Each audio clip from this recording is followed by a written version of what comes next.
You said that the IRR is already revised. When did you revise it? And could you give the respective roles of both the DA and the DOT? Okay, it was already published before I arrived, but we reviewed it under the office of Yusek Bong.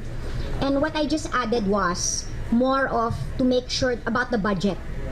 Before kasi it was more not as precise. I just wanted to make sure that the DTI, even the DOT, and the DA, specifically the ATI, has a specific budget for the promotion of farm tourism.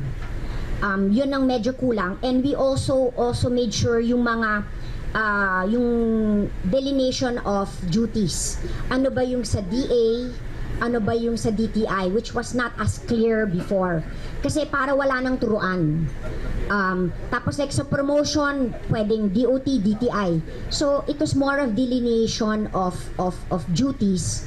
And also yung nakalagay doon yung mga members of the board that will compose of the farm tourism and then nakalagay kasi doon specifically kung sino yung dapat USEC in charge.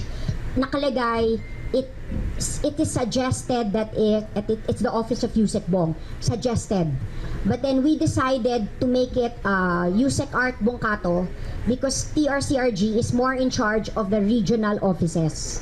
So it was more of we made it clear delineation of funds to make sure my budget para especially pag may budget call kami, merong budget for 2020. And for example, yung accreditation, ano ba yung accreditation?